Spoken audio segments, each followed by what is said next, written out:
ಅದ್ರಿ ದೊಡ್ಡ ಮಂದಿ ಮೊನ್ನೆ ಸಂಡಿಗೆ ಮಾಡೋದು ನೋಡಿದ್ವಿ. ಅದೇ ಥರ ಹಪ್ಪಳ ಮಾಡೋದು ಹೆಂಗೆ ಬರೀ ನೋಡೋಣ. ಭಾಳ ಈಸಿಯಾಗಿ ಮಾಡ್ಬೋದು. ಸೇಮ್ ಅಕ್ಕಿನ ತೊಳೆದಿಟ್ಕೊಂಡಿರ್ತೀವಲ್ಲ, ಅದ್ರಾಗ ನಾನು ಸ್ವಲ್ಪ ಪ್ರಮಾಣದಾಗ ಅಕ್ಕಿ ಹಿಟ್ಟನ್ನ ಉಳಿಸ್ಕೊಂಡಿದ್ದೆ. ಒಂದಿಷ್ಟು ಭಾಗನ ನಾನು ಉಳಿಸ್ಕೊಂಡೆ.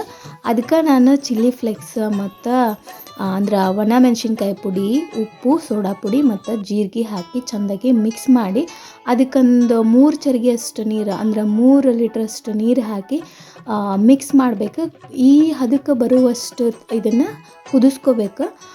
ಇಷ್ಟು ಬಂದ್ರೆ ಸಾಕು. ಇದು ಕುದ್ದ ನಂತರ ಸೇಮ್ ಟೆರಸ್ ಮೇಲೆ ಹೋಗೋದು, ಮಸ್ತಾಗಿ ಸಂಡಿಗೆ ಇಡೋದು. ಇದನ್ನು ಈಸಿಯಾಗಿ ಇಡ್ಬೋದು. ಇದನ್ನು ಹಪ್ಪಳದ ಥರ ಇಷ್ಟಿಷ್ಟ ಮಾಡಿ ಹಪ್ಪಳದ ಥರ ಇದನ್ನು ಅಗಲ ಮಾಡಿ ಇಷ್ಟು ಮಾಡಿದ್ರೆ ಸಾಕು. ಈಸಿಯಾಗಿ ಬರ್ತಾವೆ. ಇದನ್ನು ಮಾಡೋದು ಭಾಳ ಈಸಿ, ಬೇಗ ಮುಗಿತೈತಿ. ಬಿಸಿಲಿಗೆ 1-2 ದಿನ ಒಣಗಿಸಿದ್ರೆ ಮಸ್ತ್ ಸಂಡಿಗೆ ರೆಡಿ ಆಗ್ತಾವೆ.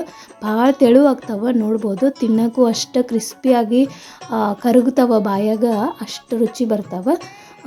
ನಾವು ಮಾಡಿದ್ವಿ. ಇನ್ನೂ ಸಂಡಿಗೆ ರೆಸಿಪೀಸ್ ಅದಾವ್ರಿ, ಮುಂದಿನ ವಿಡಿಯೋದಾಗ ನೋಡಿರಂತ. ಈಗ ಇದನ್ನು ಮಾಡಿ ನೋಡೋಕೆ ಟ್ರೈ ಮಾಡಿರಿ, ನೋಡಿರಿ, ಮಜಾ ಮಾಡಿರಿ, ಹಂಗೆ ಫಾಲೋ ಮಾಡಿರಿ. Thank you.